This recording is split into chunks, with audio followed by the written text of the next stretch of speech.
There's David coughing down. Not recovered.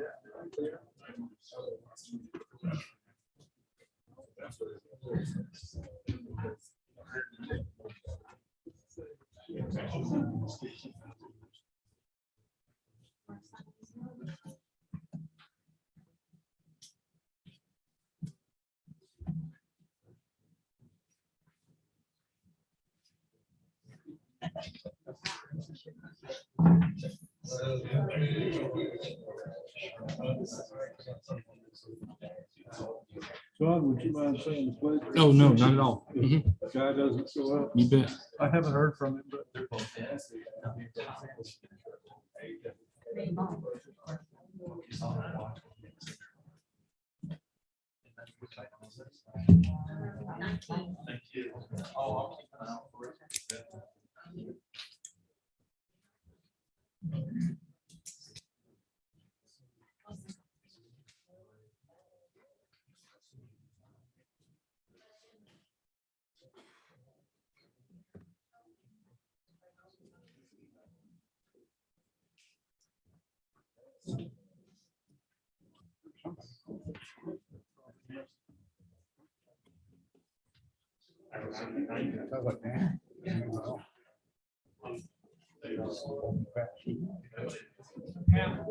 Daniel's not gonna be here. Oh, he's not in.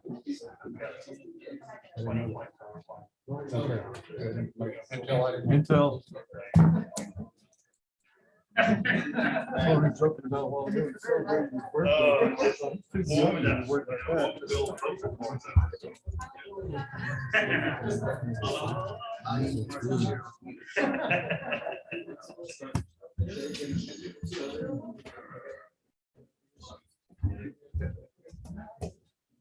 It's gonna take a while just to read the percentage.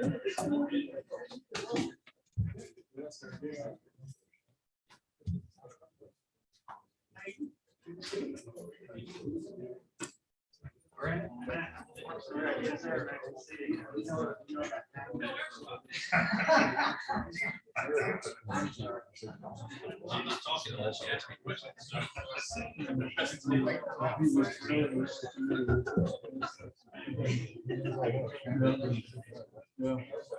I've seen him before.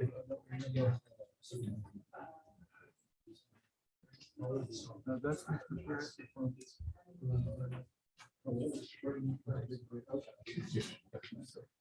Matt.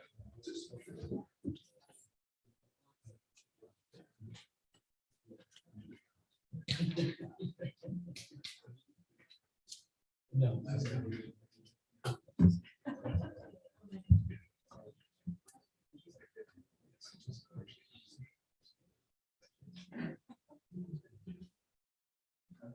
As far as I know.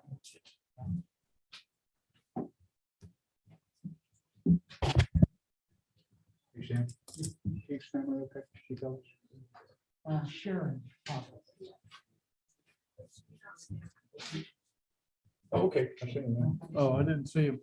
And they were both there Sunday with the. Yeah, I spoke to her. Great.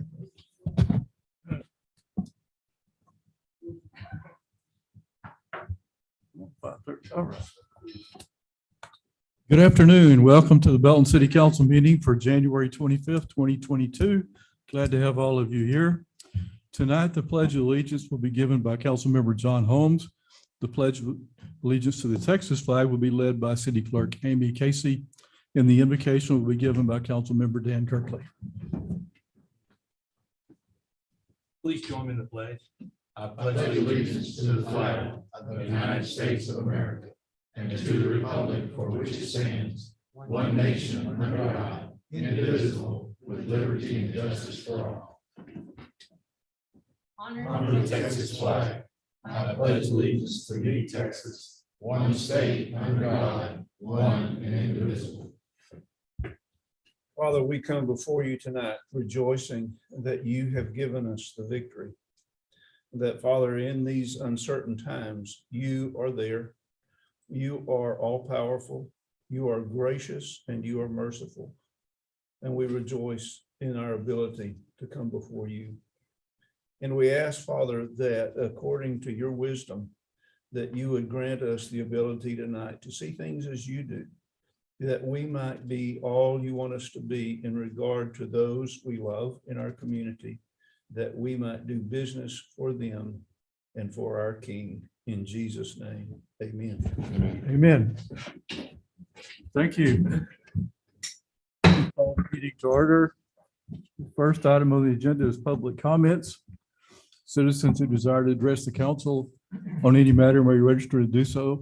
Do we have any tonight, Amy? No, sir. All right, thank you. Item 3 is to recognize the Finance Department for receipt of the Certificate of Achievement for Financial Excellence and Financial Reporting for fiscal year 2020. And this is the 35th year in a row this has happened, so there's no pressure on Mr. Rogers to continue to go every year. Much. We're very, very pleased to present this award tonight. We do it annually. And so far, at least for the last 35 years, it's been a continuous process. We're very, very proud of the finance department led by Mike Rogers and his very dedicated and tremendous team. And so we're glad to do this. We're very pleased to do it. We don't take it for granted. And so I'm very pleased tonight to present the Certificate of Achievement for Excellence in Financial Reporting to Mike Rogers and the Finance Department for the City of Belton. Congratulations.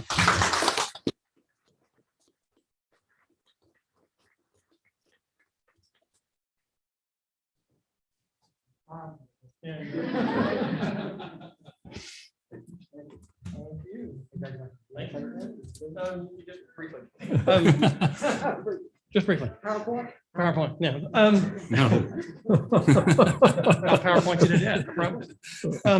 This award is obviously not mine. This goes out to not only my staff, but to the city of Belton. Your support of my department makes this possible, and I appreciate all that you do for me and my staff. We're finishing up our current year annual report now. Well, you'll see that February the 8th, and hopefully we'll get a 36th year following that. Thank you very much. Thank you. Thank you, Mike. Appreciate you and your team. Items 4 through 11 on the consent agenda. Items under this section are considered to be routine by the council and may be enacted by one motion. If discussion is desired by a council member, any item may be removed from the consent agenda prior to voting, and it will be considered separately. And I'll read those agenda items. Item 4, consider minutes of January 11th, 2022 council meeting. Item 5, to consider a revised employment agreement for the city manager. Item 6, to consider a resolution declaring that the updated January 1, 2022 population of the city of Belton is 24,553, although we think it's a little higher. Item 7, to consider an award of a facade improvement grant to Dominica Garza for exterior improvements at 122 North Pearl Street. Item 8, to consider authorizing a license agreement with MK&T Depot Holdings to allow for parking, landscaping, and existing building encroachment in the right-of-way of North First Avenue for the property located at 201 Northeast Street at the northeast corner of Northeast Street and North First Street. And we're extremely excited about that project. Item 9, to consider an ordinance abandoning a 5 utility easement, in the R.K. Utley addition, Block A, lots 2 through 4. Item 10, to consider a resolution authorizing the submission of grant applications to the Office of the Governor, Criminal Justice Division for the following. First, a license plate reader, trailer, and thermal imagers, rifle-resistant body armor, General Victim Assistance Grant for Victims of Crime Act, and this is under the second year of the VOCA grant that we have already operating under. Item 11, consider authorizing the following purchases of vehicles and heavy equipment as provided for in the Capital Equipment Replacement Fund: a Ford F-150 truck for the Public Works Department, a Ford Ranger truck for the Public Works Water and Sewer Department meter readers, and a brush truck for the Public Works Solid Waste Brush Department. Anyone wish to pull any out those items and discuss them? I move we approve items 4 through 11 as presented. Second. Thank you. All those in favor, please say aye. Aye. Any opposed? It passes unanimously. Just a note that I should have mentioned earlier, Mayor Pro Tem David Lee is joining us remotely and recovering from COVID. We'll look forward to having you back soon. Item 12, to hold a public hearing and consider a zoning change from commercial highway to commercial highway with a specific use permit for the placement of an electronic changeable sign on approximately 8 acres located at 500 North I-35 Service Road on the east side of I-35, south of Nolan Creek at the Crossroads Church property. And Tina Moore is going to give us an update on that request. Thank you, Mr. Mayor. Good evening, council members. Hope you guys are all good. All right, as stated, the zoning change is located off of Interstate, sorry. Get the laser pointer on. Okay. Here's Interstate 35. It is just east of that location. And here is the property for the Crossroads Church. This property is zoned commercial highway, was zoned to that in 2020 from the agricultural district. Most of the surrounding properties are also commercial highway with some residential to the south and agricultural also just southeast of that property. Across the street is the Belton Liberty Park, and that is zone SUP for rodeo grounds that no longer exist. All right, again, this property was changed from agricultural to commercial highway in 2020 to allow for the church and the existing childcare facility. The applicant submitted this application to request an electronic changeable sign copy, and that we commonly call digital sign. Per the sign code, that requires a SUP for that request. Here is what's currently at the property. The applicant has a freestanding sign that is non-illuminated. Also has a changeable copy at the bottom. So the existing sign is 140 square feet for the top area. And then the changeable copy portion of it is 43 square feet. Both signs total 183 square feet. Here is what is being proposed. They're using the existing sign frame, but we'll be changing that to a digital sign at the top. There's also a bottom half that will be a static sign that will not change. For this, the larger sign is 8 by 18.5, which is 148 square feet for the changeable copy. The smaller sign, again, is a 43 square feet static sign. So the total sign that's being proposed is 191 square feet. So we don't often get these requests for electronic signs, but I provided, sorry, cannot see. I provided a list of what is currently in the city limits. Most of those are under 20 square feet. The biggest one is, of course, the Bell County Expo Center. And unfortunately, I don't have the size for that. But again, that's a government facility and they actually are exempt from meeting our sign regulations. With this, there's a couple of standards that staff would like to recommend be considered. One of those is the sign shall include a sensory that automatically determines the ambient illumination automatically dims according to the natural ambient light conditions. The illumination from sunset to sunrise shall be reduced to 200-foot candles. That's part of our zoning requirements for signs regulation. Blinking, flashing, shimmering, and other intensities or brilliance that cause glare or otherwise distract or impair visions of drivers are not permitted. Each message should be displayed for at least 10 seconds to mitigate safety concerns. The changing of message shall be accomplished within 2 seconds or less. A change of message must occur simultaneously on the entire sign face. The sign shall contain a default mechanism that freezes the sign in one position if a malfunction occurs.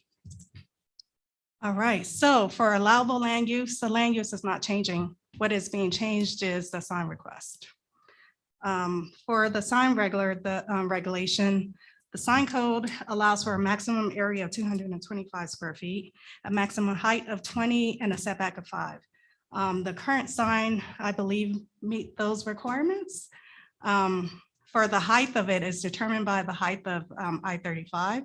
So can look a little taller based on the height of I-35, I believe at that point is a little, the property is a little at a lower elevation.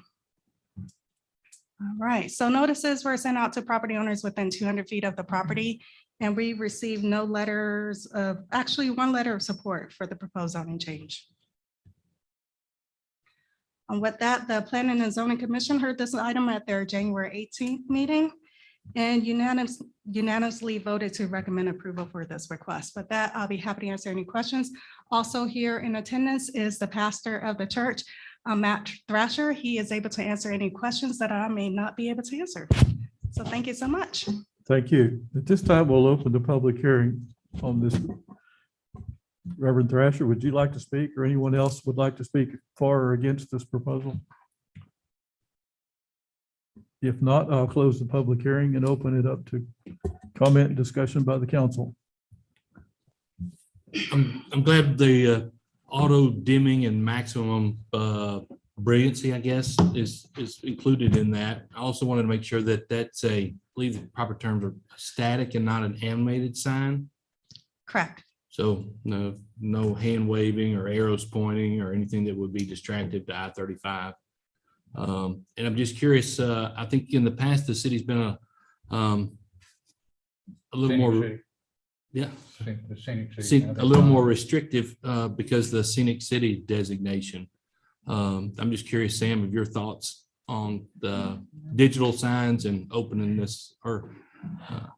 Councilmember Holmes, this has been kind of a tough one. We have had a small number of requests that have come forward to us, and Tina has outlined the existing approved signs.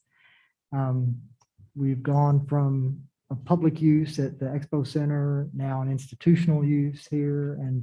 And so, one question might be, where do we go from here in terms of other commercial uses? They are taking advantage of the existing sign and not exceeding the overall sign area, but the digital aspect of the sign is one that certainly merits some consideration by the council to determine whether or not we want to go down this road. The ordinance allows for the sign with an SUP, and certainly the staff has tried to mitigate some of the negative impacts that are experienced in other locations that do not have some of these standards. So I think it's kind of a balancing act to try to see if this is where we want to go. These are certainly some minimum conditions that should be attached to approval of an SUP. And also, if I may elaborate, the scenic city requirements, they're just looking to make sure that there are regulations in place for these types. And of course, we do have that regulation. We require them to go through this process. So that's what scenic city is looking for, to just make sure that there is some kind of approval for this type of use. And I do know that there's some commercial advertisers who've had interest in digital signs, and we've kind of referenced the scenic city designation to minimize those.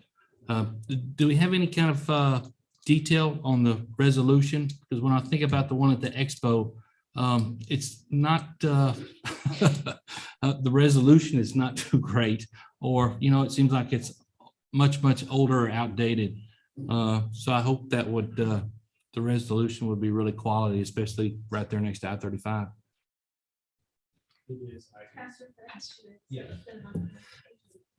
It may take a hot minute for me to pull that up, but I actually have that.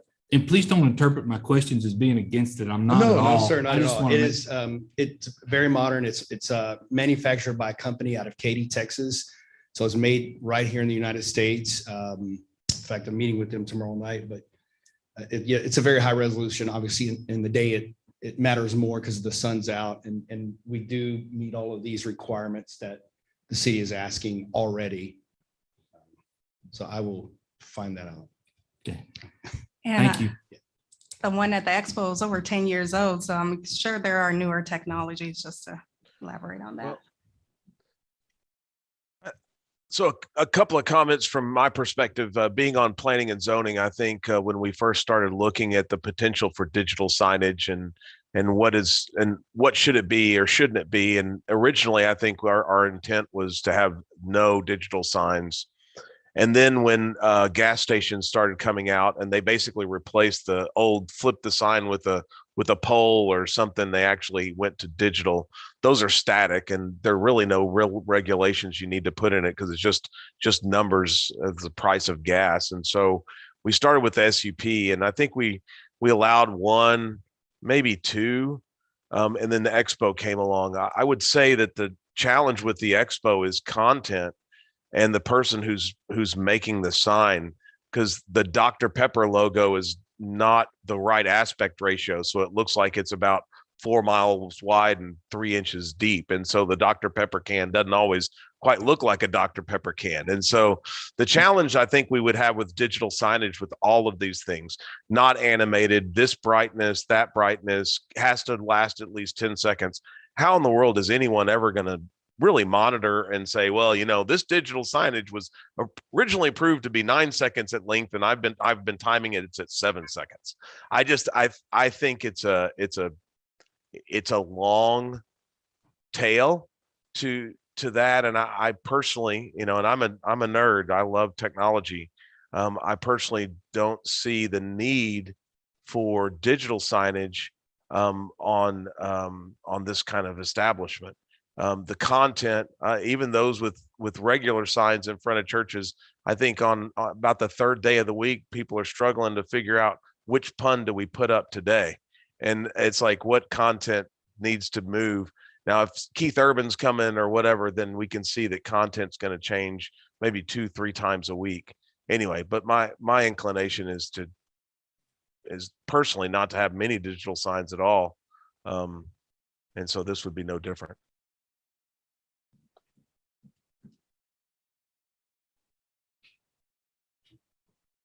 Anyone else? I think if we're gonna have any, this is really the right place and the right way to do it. I think that not having animation and all that stuff that is distracting is very important. Of course, the churches agreed to that. I can't think of any other safety protocols that haven't already been thought of by staff and agreed to by church. So,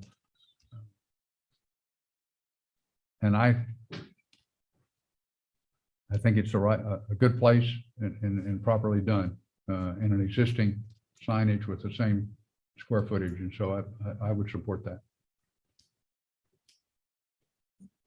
Sam, would you see us allowing more advertising with digital, commercial advertising with digital signs? Certainly, other requests that might emerge would certainly provide that opportunity. And so I think if this request is approved, then there might be some need for evaluation of other standards, locations that might be appropriate for SUPs. We really don't have anything in the ordinance right now that addresses location. Imagine the interstate, the 2 interstates that we have now, then you move to the loop, then you've got FM 93 and other State Highway 317. So there's really no location parameters right now. We have size and SUP requirement, and now the opportunity to limit the characteristics of the sign. But if there's council interest in going down this road, there might be a need to look at those kind of parameters, because we certainly could see some additional requests coming in the future. I would like to see that if we do approve this particular sign. I'm sort of like with what David said. I guess I'm used to changing the sign the old-fashioned way, and not really a fan of digital signs that could distract folks on the interstate. But I'm sure P&Z's looked at this and talked about it, and y'all have set reasonable restrictions. But if we're going to allow this, I would like to see us really look carefully about where we would allow such signage. I think perhaps I-35, I-14 is one thing, but Loop 121 and Sparta or some of these other areas where we already have serious traffic issues, I would definitely like to have us limit the ability to do that. I don't want to get on the slippery slope where everybody can come in and think they can put something that's going to be distracting. Just my opinion. I think we could open the door to some things that we might regret later on. We certainly can work with P and Z, Bob and Tina, and explore that a little bit and see if there might be some other criteria we could bring in addition to codifying these elements that seem to be, about right in terms of limiting the impact to the driving public. Right. Obviously, you're trying to balance that. The advertisers want to have it out there, and the community, we're concerned about traffic and public safety. And so we've got to find that balance. And if this is about right, then maybe it's just the issue of location. Yeah, that's what I would be most concerned about is future locations. I think this one's probably far enough from the intersection of I-14 that you're not still going to be looking at that sign going down the highway, heaven forbid, but some other places that might not be the case. So If First Baptist wanted to replace their sign and make that digital, would we have set the precedent to allow that moving forward in downtown? I would have voted no against that too. I'm asking. I think it's pretty important.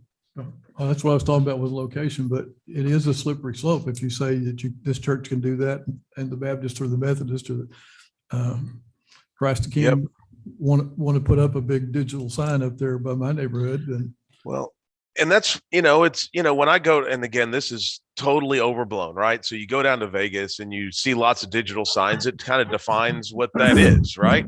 But in Belton, we're not that. And so, whatever, I think we used examples. I think Avenue M was an example in Temple. I think our old Central, and it's not just digital signs, it's any signs. If you think about what Central used to look like, it's just bunches of different signs. And I just think that when you start getting into digital, they definitely stand out until there's 10 of them, and then none of them stand out. It's just you see 10 digital lights, especially in the evening. That's just my, very conservative viewpoint on aesthetic. No, there's big Well, one of interest. the things that I think with Ms. Moore speaking about the Scenic City, that was a concern I had. And I think with addressing that and the potentials that we can in fact address some of the other issues in regard to location, that sort of thing. I want to go ahead and make the motion that we approve the SUP whenever that's appropriate and with other comments being made. So I'll be prepared to make that motion. I just know there's a lot of interest on the Main Street at the viaduct for the sign there. And at night when those change, they are bright. They're pretty bright. Been by the one on Adams and I-35, and I know there's limiting factors. A lot of light pollution. Yeah. So thanks for letting me make the comments. personally, I'd rather let's examine the situation a little bit further and think about location and other implications. But that's just my own personal. Well, so is that reasonable for us to, have a subcommittee of the council and the planning and zoning to really look at if we're going to allow, because up to this point, for the most part, the stance has been we've pushed back on all digital signage. But now it came through clearly with P&Z, but they weren't around when we had those discussions before. And maybe digital signage it's matured more, and we as a city have matured more. Maybe we need to look at it and say, in these corridors where light pollution is not a concern, like along I-35 where we have lights to help people drive, then okay. But down Main Street over 6th where you got a house 2 blocks or within the same block, maybe not. So maybe we can table it and put it to subcommittee.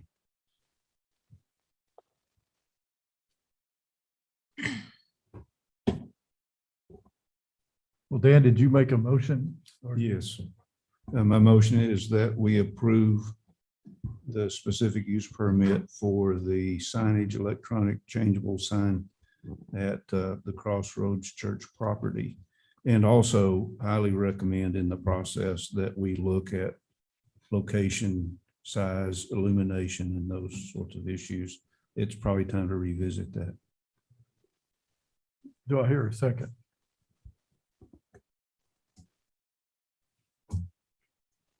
think if we're going to approve any location, this is clearly an area where there's not light pollution. It's a sign that's already there. It's going to be a fixed sign that just is able to be changed digitally instead of sticking another, plastering another cover on it. Having said that, I'm going to second the motion, but I certainly support that we go back and do some more homework. So when future requests come in, we've done it. We're ready to agree with it. So yes, I second that motion. Okay, we have a motion and a second to approve item 12. All those in favor, please say aye. Aye. Those opposed? Aye. And what I hear us saying, what David said, is what I really support, is to go and look at it with P and Z. And may not preclude that sign at all, but it gives us a chance to re-examine and make sure we have our policy straight, because I do think we're going to get hit with a bunch of others that we're going to have a hard time saying no to something that we're really concerned about if we don't have a policy.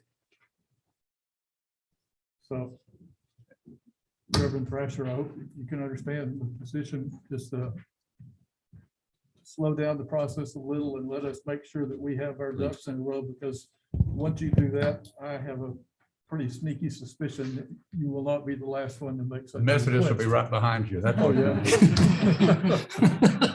Get a giant revolving sign. We need it. Yeah. So, Having said that, would it be possible then to go ahead and schedule a workshop so we could get on this and have a really good response? Staff. So you can look at the P and Z agenda and there are a number of items that are on there and try to work it out. We could, I think we understand very clearly what the council is directing us, focus on location and codifying some of these items. We can work to bring that to P and Z. Obviously, with a code amendment, you're talking about advertising for an amendment to the zoning ordinance. And so that would need to proceed to a public hearing for P and Z and city council. So that will, delay consideration of this request or future consideration of this request until that's done. But we can bring that to P and Z very, very quickly. Thank you. okay. I think we're all comfortable with that. David? Okay, thank you. Item 13, to hold a public hearing and consider a zoning change from agricultural to commercial 2 district on approximately 2.12 acre property located at 3150 Simmons Road, south of Interstate 14 and west of Simmons Road. And Ms. Moore? Thank you, Mr. Mayor. Before I get started, I would like to point out the applicant, Mr. Lackmeyer, is here for this item. So for the location of this property, it is south of I-14. Here's I-14. Here is Simmons Road, and it's on the west side of the roadway. Here's a zoomed in look. As you can see, this property is currently undeveloped. Property is zoned agricultural. Most of this area was annexed in 2009 and assigned to agricultural zoning. There's been a couple of rezonings, PDSF1 and SF1 in the area. The applicant recently purchased this property and intends to use it for a construction office for his construction business. The applicant requested the commercial 2 zoning for this anticipated use, also with consideration for future growth for his property. Outdoor storage is not permitted, actually is permitted in the commercial 2 zoning district. However, because this is adjacent to residential residents, screening will be required. All right, so the proposed zoning would allow for what is being proposed, which is a construction office and outdoor storage. This lot exceeds the minimum requirements for the zoning district. This lot is over 2 acres and the minimum requirement is 5,000 square feet. For the applicant has been notified that there are no city water or wastewater services in the area. The applicant plans to install a septic system, and also Dogridge is the domestic water provider in this area. Therefore, there is not adequate fire pressure in this area. So the applicant has been notified that some kind of fire protection will be required for any development on this lot. The future land use map shows this as a transitional area. It has the commercial corridor transitioning to the residential area in this area. Notices were sent out to property owners within 200 feet of the property. There was 1 letter of support and 3 letters of opposition. Opposition voiced concerns for traffic and local wildlife protection. The Planning and Zoning Commission heard this item at their meeting on January 18th and unanimously recommended approval of this item. I'll be happy to answer any questions you guys have. Thank you, Tina. At this time, we'll open the public hearing for anyone who wishes to talk or speak for or against this proposal, this zoning change. No one. I'll close the public hearing and open it up for council discussion. Tina, I just can't recall, is fencing required for the frontage road if there's on-site storage or equipment storage there? Correct. There will be Okay. screening requirement for the. So frontage not road. just sides and rear, but frontage Correct. as well? Okay. Yes, sir. Perfect. Notice we had a couple of folks who were opposed to the idea of a commercial project in that neighborhood, but this is a very limited use at this point in time, and it's certainly a developing area. So understand the applicant's concerned about that. Anyone else have any questions or concerns about this? I move we approve agenda item 13 as presented. Second. All those in favor, please say aye. Aye. Aye. Any opposed? The motion passes unanimously. Thank you. Item 14, to hold a public hearing and consider a zoning change from light industrial to commercial highway on approximately 8.984 acre property located at 3360 South Interstate Highway 35, east of Interstate 35 and south of Grove Road. And once again, Tina, you're a busy lady. Yes, sir. Before I get started, I would like to point out the applicant's representative, Brent Baker, is here for this item. All right, so this property is located just east of I-35. Here is I-35 Grove Road, and it is actually borders to future Capitol Way. This property is currently undeveloped. Adjacent zonings are, the property in front is also owned by the applicant. It was zoned commercial highway back in 2016, and this was rezoned to light industrial at that time. Cedar Crest is just below that commercial one property, just south of the property. To the north is the Belton RV Park. They will be starting construction pretty soon. To the east is agricultural undeveloped land, and across the street is also some additional agricultural properties. All right, so the applicant had submitted for the light industrial zoning change in July of 2016, which was approved. The reason for that, there was a proposed 10th manufacturing business that never came into fruition. So the applicant is now requesting to change that to commercial highway to allow for retail and hotel uses at the site. The proposed use would allow for what is being proposed, the retail and restaurant and hotel uses. Would also allow for other uses in the commercial highway zoning district. The area requirements are satisfied. This lot is over 8 acres.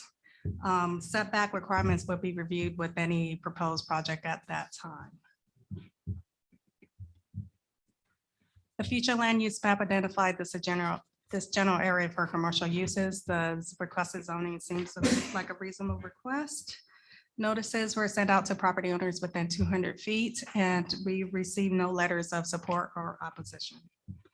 The Planning and Zoning Commission heard this item at their January 18th meeting and voted to recommend approval of this request. I'll be happy to answer any questions that you have. Thank you, Tina. At this time, we'll open the public hearing. Does anyone wish to speak for or against this? If not, we'll close the public hearing and open it up for council discussion. Makes sense to me. I move we approve item 14 as presented. Second. We have a motion and a second. All those in favor, please say aye. Aye. Any opposed? Motion passes unanimously. Looking forward to the project. We need another hotel, so that's certainly exciting to. Have any idea when you might be able to start the project? That's moving right along. We'll take it. We'll take it. Thank you very much. Item 15, to hold a public hearing and consider a zoning change from neighborhood service to redevelopment district on approximately 1.55 acres located at 1001 West Avenue D, located east of North Loop 121 and north of West Avenue D. You're on. Hi, again, the applicant is here to answer any questions that you guys may have after the presentation. This property is located north of I-14. Here's I-14 on the general map. Again, this is located north of that and is also east of Loop 121. Here is West Avenue D, and this property is just north of West Avenue D. Excuse me. This tract and the westernmost property is owned by the property owner. This was previously owned by the city of Belton and was the city yard for many years. So this property is currently zoned neighborhood service. The surrounding zonings are mostly single family 3, with the neighboring property that's owned by the applicant zoned single family 3. When the applicant purchased the building, there was a vacant building that's approximately 5,500 square feet on the property, on the western part of the property. This zoning is just for that eastern part of the property to allow for commercial and residential uses in that area. So here is a site plan that the applicant has provided. Here is the outline of the current building. The applicant is proposing a personal shop, which is he's a contractor, so he's a tradesman. So his shop will be there along with some his residents in that area. In the front is retail that is proposed for that area. The residential redevelopment district allows for uses permitted in Office 1, neighborhood service, and single family 3. The lot exceeds the minimum requirement. This lot is over 1.5 acres. Future buildings will be required to meet the applicable setback requirements. The future land use map identified this area as for residential uses. This property is currently zoned neighborhood services. The proposed zoning would just expand the current use to allow for residential. The requested zoning appears to be reasonable at that location. Notices were sent out to property owners within 200 feet of the property. We received no letters of support or opposition for this. The Planning and Zoning Commission met on January 18th and voted to recommend approving this request. I'll be happy to answer any questions you have. Okay, thank you, Tina. At this time, we'll open the public hearing if anyone wishes to speak for or against the zoning change. Hearing none, we'll close the public hearing and open it up for council discussion. Sam, isn't this the property that was the old National Guard Armory before the city owned it? That's been a while. Showing your age, Mayor. I know. It comes through loud and clear, doesn't it? Yeah. Was that during the Texas Revolution, National Guard? That was the Civil War. Oh, gotcha. Okay. Any other comments or discussion on this item? I move we approve agenda item number 15 as presented. Second. All those in favor, please say aye. Aye. Any opposed? Passes unanimously. Thank you.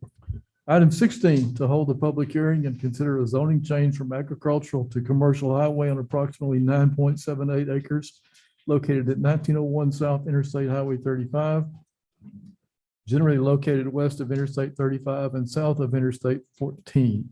Yes, ma'am. Thank you. Before I get started, I'd like to point out the applicant's representative is here, Christiana Beck. If you have any questions after the presentation. Again, this property is south of I-14 and it's just west of Interstate 35. Here's a zoomed in look at the property. As you can see, it's undeveloped property. The adjacent zoning includes mobile home residential just south of it. To the north is agricultural. To the west of it is planned development multifamily, and that is the future development for Pioneer Connell Townhomes. And across the street are some commercial highway zoning districts. The applicant is a prospective buyer for this property, and they intend to build a travel center that has convenience store and gasoline sale for both passenger vehicles and larger 18-wheeler trucks. A subdivision plat will be required for this prior to development of the property, and that is required for the extension of municipal water and wastewater services. And also, this will be the eastern leg for Layla lane to connect to the Interstate 35 frontage road. All right, for the proposed use does allow for what's being proposed, the retail and convenience store and truck stop. Area requirements, this lot exceeds the minimum requirements. This lot is over 9.7 acres. Setbacks will be reviewed with any development plans that are submitted in. The future land use map identified this area as a mixed use center with a commercial corridor. Notices were sent out to property owners within 200 feet. We received one letter of support for this project. The Planning and Zoning Commission recommended approval for this zoning request. I'll be happy to answer any questions you guys have. All right, thank you, Tina. At this time, we'll open the public hearing. If anyone wishes to speak for or against this rezoning change. Hearing none, I'll close that and turn it over to council for comment or motion. You made a comment about the eastern edge of Layla Lane. Is that being proposed at this time? Because it would, is that right? It would have to go through an empty field. Could you explain what you meant by that? Correct. This is on the future thoroughfare plan. So therefore, Layla will have to connect to I-35 at that location. We did receive plans for the property to the west of this, which is the preliminary plat for the townhomes, and they shown a portion of their requirements for Layla. And I guess TxDOT is they concur with that alignment? Correct. We have been in meetings with TxDOT to make sure that they're okay with that alignment. Okay. Apologize, and- would you like to add to that? Come on in. Yes, please. Come on in, please. Okay, Christiana Beck, 1511 Justin Lane in Austin. Good evening, y'all. My clients and I have had several meetings with TxDOT about the Layla Lane connection to the frontage road. And we're coming up with the specific location with them, but they've told us we can kind of put it anywhere along the frontage that works with our plans. And they are considering the exit ramp there. And they said if the connection is too close, we can extend that concrete barrier and put up some pylons. So we are actively working with TxDOT to come up with how exactly it's going to align through our track and hit the frontage road. Okay. Yeah, because I would assume they wouldn't want like 3 or 4 entrances and exits, that we would probably use Layla Lane not only as a throughway, but also for getting in and out of the this travel center is my guess. But this is just zoning now. I just was curious. Thank you. Okay. Thank you for coming. You're representing Mr. Fisher. No, actually, my clients are under contract for the property with Mr. Fisher. Okay, thank you. Okay. Do I hear a motion on this item? I move we approve the zoning change. Second. All those in favor, please say aye. Aye. Any opposed? The motion passes unanimously. Thank you for coming. Thank you. Look forward to your project. Look forward to doing business in Belton. Well, this is the Yeah. place. It's a really great process to get the zoning done, so I appreciate it. Thank you for saying that. Come back and do more business. Thank with you. us. Very much to my clients. All right, there you Thank go. y'all. Yeah. That's what we wanted to hear. Item number 17. Consider a final plat of Southwood Hills Phase 3 comprising, it's a long day. Yep. A lot of reading here. Comprising 15.743 acres located on the west side of Connell Street, south of Layla Lane and north of Huey Drive. And I think, Tina, is this your last presentation for the day? Yes, sir. Thank you for your work. Thank you. This is a bit of deja vu. You guys may recall this. This came before the council back in January of last year. It's a whole year later. Okay, so the property is located, I'm going to use the general location map. Here is I-14 and it is south of I-14 and it is east of Loop 121. Here is Connell. It's on the, sorry, here's Connell on the regular map. and it is just west of Connell. So this was previously approved. However, the applicant had applied for HUD financing, and HUD had some stipulations that they had to meet. So part of that is Shreway, which was proposed initially as a public roadway, is no longer a public roadway. It's going to be privately owned and maintained. Also, in addition to that, the plat had to change a little bit. Instead of 3 lots being proposed, they're proposing 2. So there are 2 blocks. The block number 1 is for the leasing office for this apartment complex. And block number 2 and lot number 2 is the apartment complex. So here is what's being proposed. There are 58 duplexes with 116 units and the leasing office off of Connell. This property, the final plat is consistent with the preliminary plat that was approved in September 2019. The zoning for this property, the apartment side is zone PD multifamily. The PD was required because of reduction in setback standards. So there was a reduction in the front and rear yard standards. So the front instead of 25 is 15 and the rear instead of 20, it is 15. It satisfies all area requirements. The zoning for the office in the front is zone office 1. And again, all area requirements are satisfied for that. And that did not have any reduction in setbacks.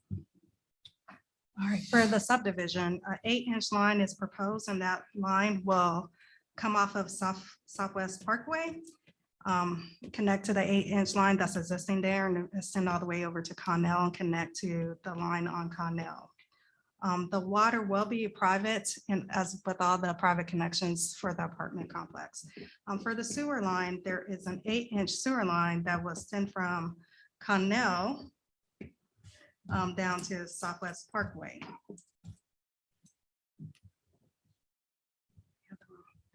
All right, Connell Street is classified as a major collector. It requires 80 feet of right of way and the applicant will be dedicating 14 feet of right of way to make up for deficiencies in that area. Again, Shreway will be a privately owned and maintained roadway. However, it will be constructed to meet local standards. So that will include 51 feet of right of way, but it will increase towards Connell to 56, 31 feet of pavement, curb and gutter on the roadway, and closer to Connell, it would be 37 feet of pavement to allow for maneuvering, whether or not turning right or left at Connell. For the perimeter street improvements, there was requirement for Connell. They were required to provide 18.5 feet of pavement and also sidewalk. The applicant has opted to escrow the funds for that. The estimated cost is $28,090. Also, the sidewalk, the applicant is opting for an escrow account for that, and that's $6,160. Both estimates have been reviewed for accuracy. For Shreway, they are proposing a gated entrance at both off of Connell and off of Southwest Parkway. Fire code requires them to have a click to enter electric gate or a Knox padlock for emergency access at those locations. On-site detention will be provided by 2 ponds. Drainage report has been reviewed for this facility.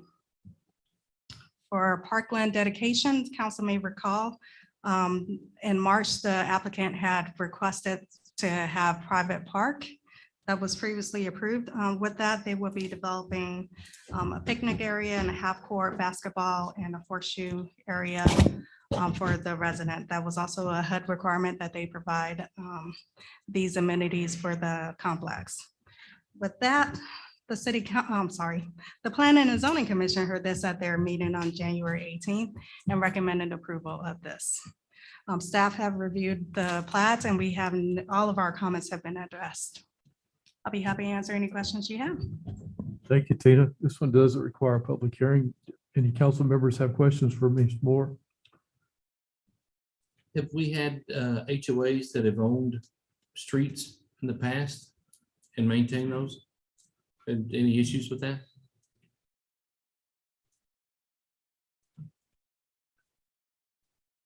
that we have, what Must we not have been an do, issue. what we do as a part of the plat review is we review their restrictive covenants to ensure that there's a satisfactory structure for collecting funds to go toward the maintenance. So in the past, I'm not aware of any issues that we've had. So if there's water or sewer repair, they fix the street. Correct. Or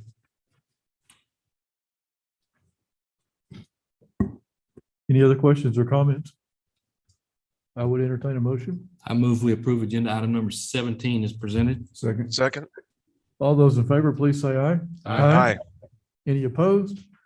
Motion passes unanimously. Thank you for all your work tonight, Tina. We appreciate it. That was a lot. Take the rest of the day off, Tina. Item 18, to hold a public hearing and consider an ordinance reaffirming the city's tax abatement guidelines and criteria. Director of Finance, Mr. Rogers. Mayor and council, the city has established criteria and guidelines governing the abatement of ad valorem taxes within the city. The Texas Tax Code requires the tax abatement guidelines to be reviewed and readopted every 2 years. City Council last approved these guidelines on February the 11th of 2020, and no changes to the policy are recommended for 2022. Staff recommends approval. We need to have a public hearing and then consider adoption. Thank you, Mike. This time we open the public hearing for anyone who wishes to comment about the city's tax abatement guidelines and criteria. I don't see anybody rushing to the podium, so we'll close the public hearing, open it up for council comments or motions. I move we approve the ordinance reaffirming the city's tax abatement guidelines and criteria. Second. All those in favor, please say aye. Aye. Aye. Any opposed? Motion passes unanimously. That was too easy, Mike. Don't get used to it. Item 19, to hold a public hearing regarding an amendment to an existing tax abatement agreement and a new tax abatement agreement with USA Capital within tax abatement zone number 13 in the South Loop Industrial Park located south of East Loop 121 and east of I-35 along Groves Road. Thank you, Mayor, and members of the council. We do have a request before you tonight to look at a couple of tax abatement requests for capital seating. USA Capital. Todd Mance is supposed to be on the line. Chris, do you have him? Okay. Todd is the one who has brought this request to us. You have a letter from Todd that he wanted to enter into the record because he did not know whether he would be able to still be here online with us tonight, but he hopefully is to be here for any questions you might have. So the letter outlines the request and the consideration. Cynthia Hernandez, Executive Director of EDC, is here, and Cynthia and I have been working with Mr. Mans for some time to bring these items to you. The request does involve a couple of items. The first is to amend the tax abatement agreement that was approved for the company in 2019 to build a 50,000 square foot building. That building is under construction right now. It's nearing completion, but the project has slowed a little bit because of COVID. And the request is essentially to adjust the schedule and some of the parameters to try to take full benefit of the tax abatement that was approved originally. The second request is an exciting one. Todd is preparing to build a second building, a 75,000 square foot building in the same vicinity. And so again, we'd like to present that to you as well for your consideration. This is the general area. I think y'all are all pretty familiar with the location. Todd is currently leasing property here on the south side of Groves Road, a 79,000 square foot building. The building that's under construction right now is on the north side right here, building A that we're referring to. And then building B will be just to the east of that on the north side of Groves Road. So Todd will be freeing up a lease facility and then occupying two newly constructed properties, buildings. They're adding substantially to the property tax base, but obviously as a part of this request, seeking a tax abatement on the early years, basically. So again, building A, a 50,000 square foot building nearing completion, hope to be completed in about March of this year. The request is to modify the tax abatement term to extend the start date from the original 21 to 22. The 5-year term would then be 22 to 26. The land value on the rolls right now, not quite doubled, but certainly has increased from 146 to 243. So again, try to take full advantage of that value increase. The investment is estimated to be about $2 million, a little increase from the originally anticipated 1.75. The other terms would remain the same. 5-year declining city tax abatement, 90 down to 50%, basically. So again, just some modifications of that original tax abatement for building A. For building B, again, a 75,000 square foot building proposed, hoping to be completed in 2023, about a $2 million investment also. 5-year fixed tax abatement proposed here, a 70% value from 2023 to 2027. These requests appear reasonable. They're certainly consistent with our tax abatement policies that have just been readopted. The property is located in tax abatement reinvestment zone number 13. Certainly the character of the use, a school furniture manufacturer, is an outstanding use here and certainly an eligible one. Our ordinance provides for consideration here for a 5-year property tax abatement. And we're talking about the second, the new one basically at 70%. Certainly will enhance value. These buildings will be on the tax rolls, obviously, after the 5-year term, a minimum of $4 million in growth in the tax base. So the city and the county will obviously benefit from these significant investments by Mr. Mance and his family. And we're certainly glad that he's decided to make that investment here in Belton. Belton, the city of Belton and Bell County are the two entities that are eligible to grant tax abatement. The school district cannot, as you know. But we've been working with Bell County closely on this request, and they seem considerate and favorable toward both the modification of the original tax abatement and the new tax abatement. Our public hearing is today before the city council.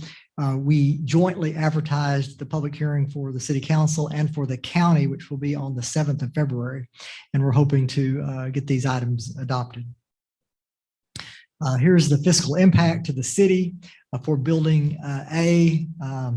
That is a modification, about $44,000, and a similar amount for building B. In the county, their standards are slightly different, and so you can see the totals there. So these clearly a benefit to the property owner and to the developer to have consideration of tax abatement. But again, these values go on the tax rolls and will be available for future consideration as property taxes are applied in the future. So we would ask you to conduct the public hearing and approve the request as submitted, amending tax abatement for building A and then granting tax abatement for building B as requested by Todd Vance. And again, Chris, I'll ask if Mr. Vance is available. Yes, no. Okay. If you'll allow him to speak, and if the council has any questions of Mr. Mance, we'd certainly consider that at this time as you open the public hearing. I know the dollar amount's the same, but why did we not go with the declining schedule for the? They actually requested the 70% fixed. It's flexible. The applicant can request whatever they want, but they actually requested the fixed going forward. Okay, at this time, we'll open the public hearing. Mr. Mance. Hello. Thank you for being with us tonight.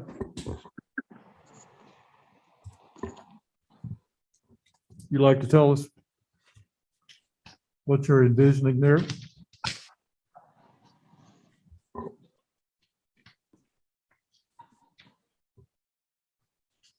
We still have, is he still available? There. Disconnected? He is connected. Anyone else, while we're technical difficulties, wish to speak for or against this? Cynthia might have some comments. We appreciate Cynthia's involvement in this and helping develop this agreement too. Thank you for being here. Sure, thank you. Cynthia Hernandez, Belton Economic Development Corporation, 412 East Central is our location. And yes, we've been working with Todd Vance and Sam Listy in the city of Belton. And first of all, thank you for approving the previous item, the ordinance for the tax abatement. It certainly is a tool to help our existing industries and their expansion and with new business recruitment as well. USA Capital was leasing their facility, is currently leasing their facility, and they have the option to move anywhere in the US and Texas. And so we're really thrilled that they're looking to make that investment in their facility here in Belton. Mr. and Mrs. Mance are, they're traveling on business right now. And I know Todd was working really hard to be available for questions, but we certainly just wanted to say that we are grateful for their investment in Belton and for your consideration in the tax abatement. Thank you. Thanks, Cynthia. I think we're all really excited that they're choosing to expand in Belton because I know there's a lot of competition for those. And we have a long history of school furniture building in the city of Belton. So I don't know if you can hear us or not, but we appreciate you choosing to expand in Belton and look forward to getting those buildings on the tax roll in a few years. At this time, we'll close the public hearing and let the council consider the amendment to the existing tax abatement. I'd make a motion that we approve the amendment to the tax abatement. Second. Motion and a second. All those in favor, please say aye. Aye. Aye. Any opposed? Motion passes unanimously. Again, thank you, Cynthia. Yes, we just made the motion to amend the existing, so we need to grant the new one. Oh, and grant the new one. Second. All those in favor of that too? Aye. All right, both motions passed unanimously. Item 20, to consider authorizing the purchase of a pumper truck and associated equipment as provided for in the capital equipment replacement fund. Chief Fontenot. Mayor, Council, thank you. This is really a joint effort between myself, the city shop, finance, Sam. We all recognize the need. Our current vehicle is engine 2 is a 1999, which is 23 years old, which is hard to believe. It's 23 years ago, 1999. It's a Smil commercial cab, 1,250 gallon pumper.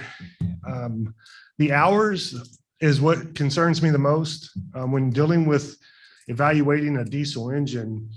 You look at those hours and you times that by 35, and that's how many miles that's equivalent to.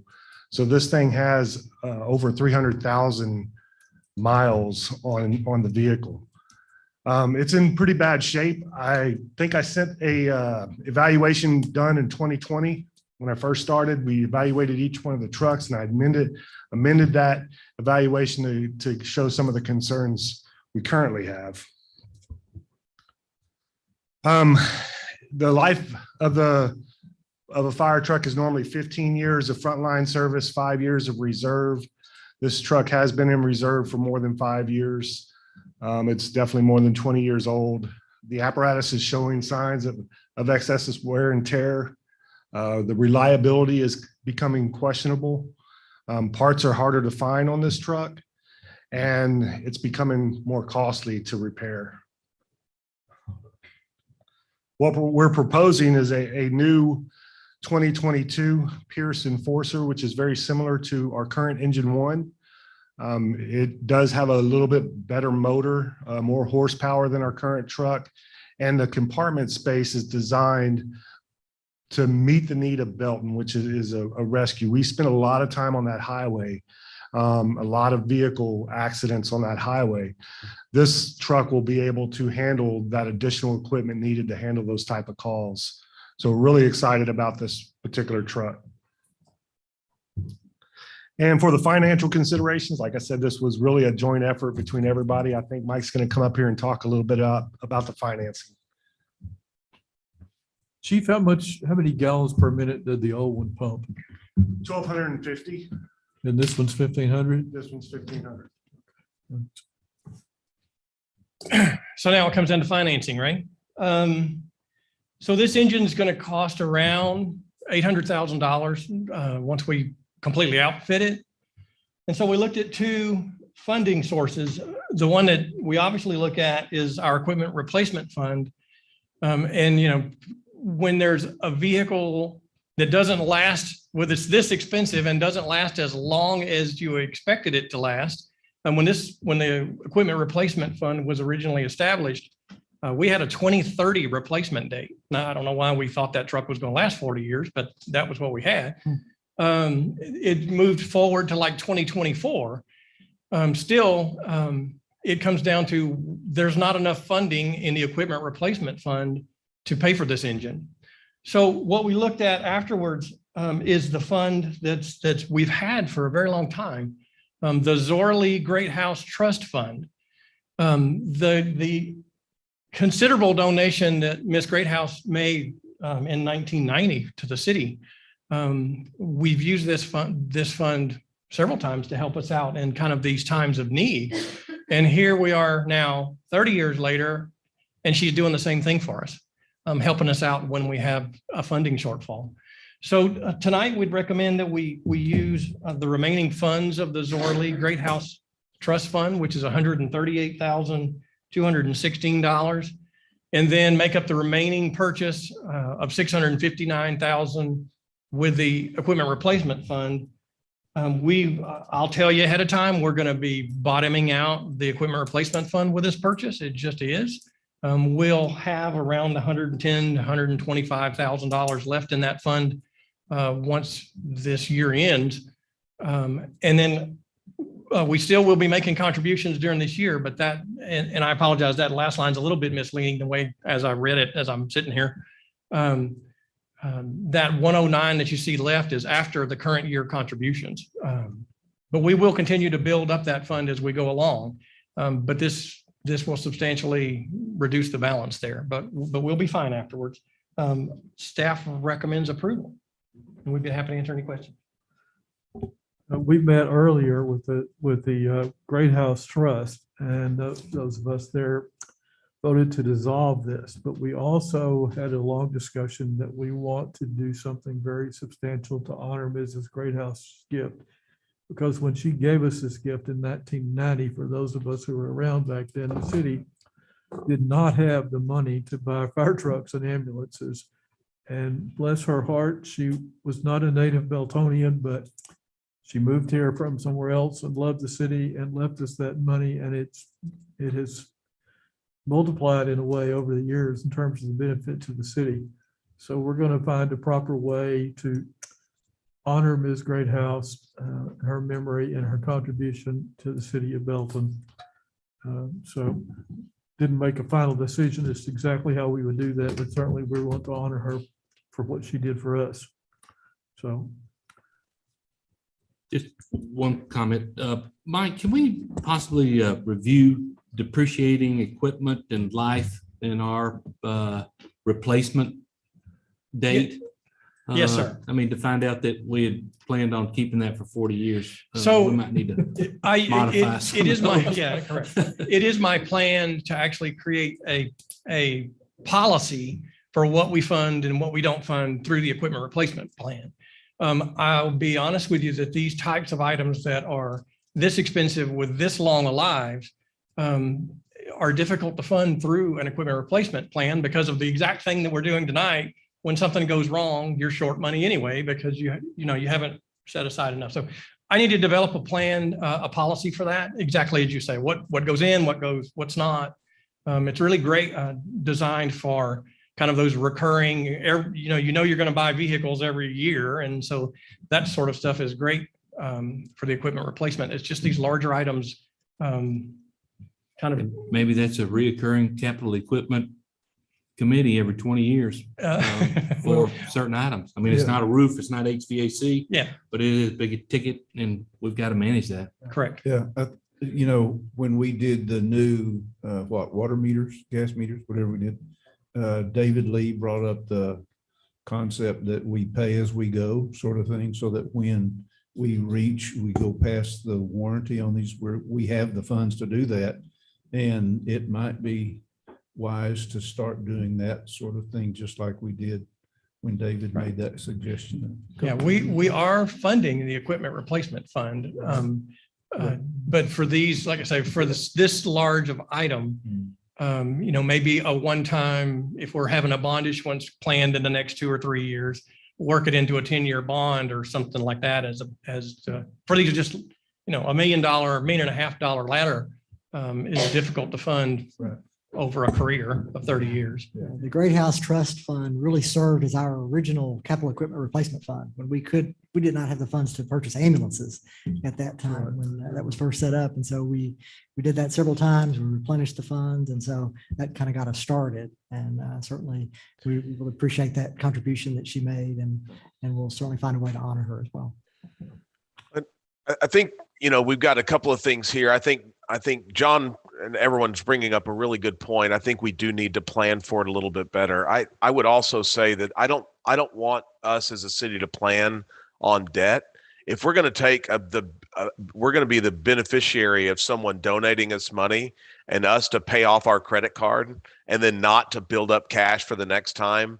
And the next time we won't have the credit card get out of jail free card. So I think we definitely need to make sure that we build up our capital improvement plan, probably more than we had, because we're having to tap into it. So I think that we just need to plan for that. It's a little bit every year instead of a lot every 10 years. So it would be good we could do that. Another one is for those, and Wayne said it really well, is at least on my time in the council, I think we've gone into this trust fund probably 2 or 3 times to help purchase equipment. And every time we've paid it back. And so it's one of those gifts that's kept giving, but it also built into it a discipline to repay that. So it's there the next time. So I think that we need to maintain that discipline to maintain this honor.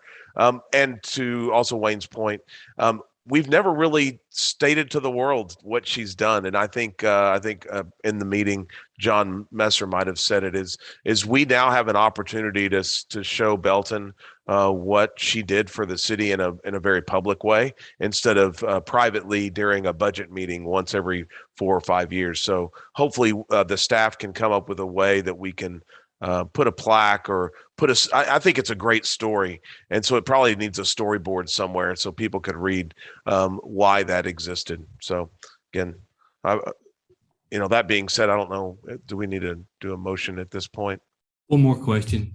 Is there any fireman's creed or anything like that against naming a fire truck after a donor? No, and that was actually one of the ideas that we had, was putting a sticker or labeling the truck with her ID. If you build me a station, I will name the station after it. Let's start with the truck. Oh, the truck. Let's start with the truck. Well played. Well played. Yeah. She didn't donate a fire station. Oh, that was a good move, Chief. That was a good move, yes. And we mean no disrespect to her memory by abandoning the trust. We do want to honor her, and certainly we appreciate it it has been a godsend over the years to get us to where we are today.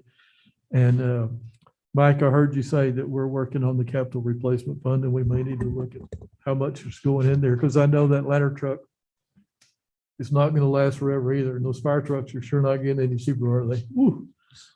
They're going up 14% this year. So us purchasing this stock truck, we're actually missing that 14% increase.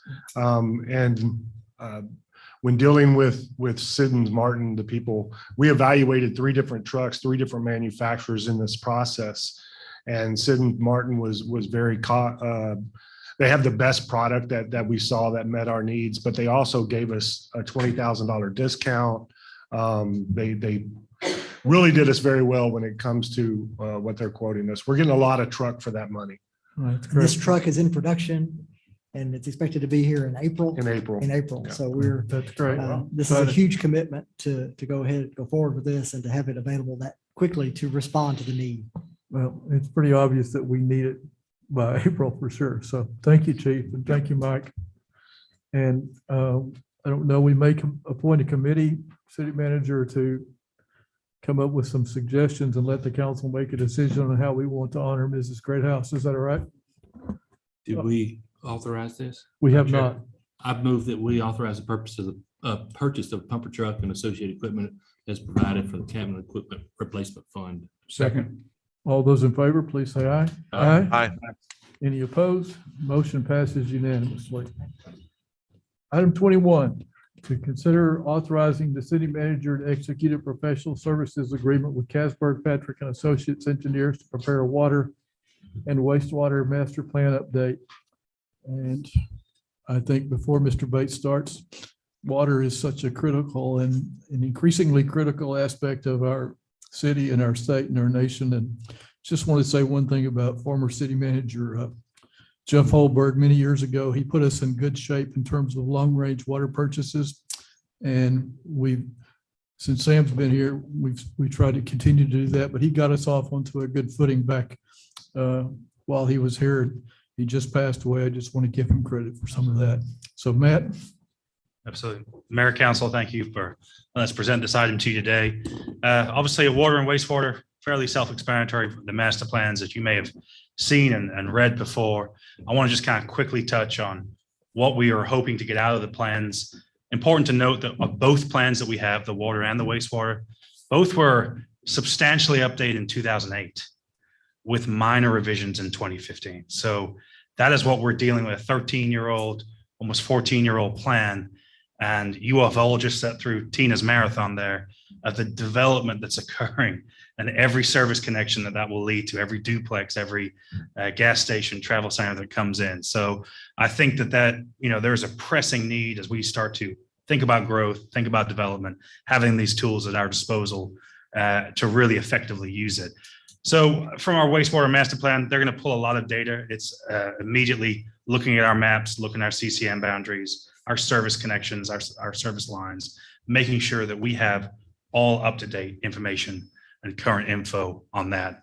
Similar with our wastewater master plans, establishing what our network is, establishing what basins have come up, have changed, have developed, our long-range use, future land use maps, how those have adapted since really 2008, but also in 2015, and getting all those historical flows as well. So we have just, had the beauty of coming on board with the Public Works Department in July and seeing what the summer brings in terms of water use and just how that keeps you up at night. But we've got a whole, one of the critical components of this is having that summer data, because that is our peak use. That is when everyone is watering the lawns and we've got a lot of water use, and that is really our system demand. So I should have, and I apologize, but we have Ginger Tolbert here with KPA Engineers. She is fantastic. And I think many of you in the room have worked with her before, and we love Ginger. So thank you for being here today. She's available to ask any technical questions for that. So you'll have all that. That's kind of the data analysis that we'll get to it. I'll briefly touch on really what does this get us? What is the true benefit that we get out of this? We will have, one of the exciting things is a really calibrated water model. So this is something that will be utilized, kind of a desktop on software that will be able to show us real time what we're using, where we're using it. And we have, and again, planning with Tina and Bob, and Ted, so many questions about utilities and capabilities. Every week, multiple requests. What do you have in the area? Can your system service what I'm trying to do? And having now a tool available to us, which is essentially the modern day use of these water master plans, to say we can quickly plug that information in. It's this many unit townhome or this development's coming in here, and we can't get a yes or a no as to whether that service capacity is going to make it based on our current system. It's also going to be front and center of all of our development and our growth discussions. So as we mentioned, we're dealing with really 2008 plans. And so it's something that we don't often refer to long range. We're kind of dealing in the now and having that guiding tool for us as a city, for council, for kind of leadership moving forward. I think that's just so critical for us to refer to. And it does go out 2040 to 2070. It's kind of ultimate build out. So again, a lot of people think about what's just happened in the last 24 months, 18 months with development occurring, and how that just kind of shot everyone's 5-year plans to pieces with how much you're seeing there. For the wastewater, it's evaluate. We will have a model of that as well. It is evaluating all of our basins and what we anticipate being in our lines and ultimately sending to the wastewater treatment plant and what we'll need to grow in the future from that. And then obviously hits on a few high points there with our strategic plan on what those elements address going forward and making sure that we have plans in place and that we're constantly making sure that we're up to date and up to speed on that. Quickly on the plan, just kind of go through some of the details there for you. It's about a 12-month process. It's really about 9 months for us to get all the data we need. We need to get through the summer months. We need to get into the fall. One of the things that I've really appreciated from Ginger as we've talked, there is a lot of employee engagement and city engagement throughout this process, which I'm excited for personally, but also for the employees themselves who are out in the field to have real-time input, to share that info and be a part of that plan. So hoping that we're standing here next time this year, kind of with a plan to show you guys, but obviously we'll be acquiring a lot of data throughout the year as we're going forward with that. And then obviously you see the price there of about $252,000 to complete the plan. We're confident that KPA has an intimate knowledge of our system, just knows it really forwards and backwards, and we're excited to kind of get to work and let them showcase what our system will be. And obviously we're going through this summer without the third water tank. That'll be coming online next year in 2023, and so this will be a really true look at what the growth is doing to our system. And that is my presentation. Thank you, Matt. Thank you very much. Appreciate it. It's a big challenge. We appreciate Ginger and all your work on that. It is obviously, as I said earlier, it's a critical component of our survival, much less our growth. So Absolutely. Yes, sir. we appreciate that. Questions or comments from the council? I'd like to commend Sam, Matt, our advisors and staff for having the foresight to develop this and spend the money to do that. I think it goes hand in hand with our thoroughfare plan and long-range planning for our city. I don't know if there's any way to write in that this is ever-changing, not set in stone and subject to council approval or amendment, because I think sometimes when the public sees these, they think that we're locked into something that may not happen 25, 30 years out. So thanks for the work, and if there's any way to put that in the first couple of phrases of this, I think it sure would ease some frustration down the road. Rapid growth, there's nothing static anymore. It's not a plan you put on the shelf. It's Or constantly changing. Or especially that we can't do something.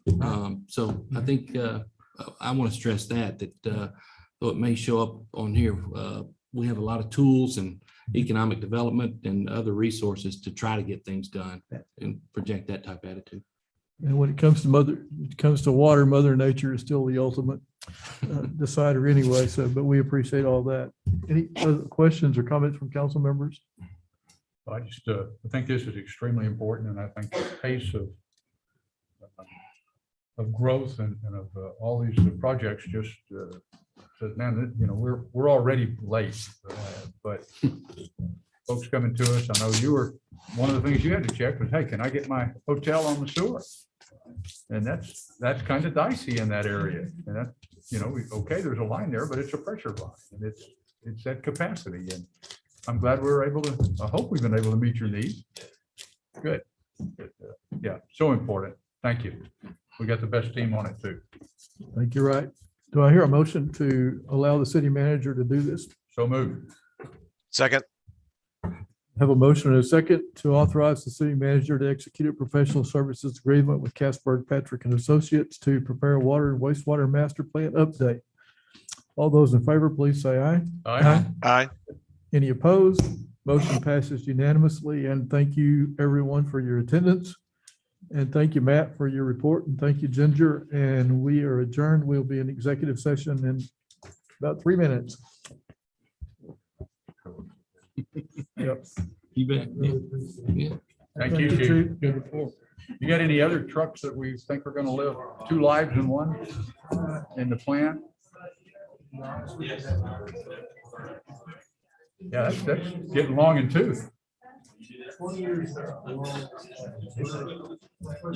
Yeah.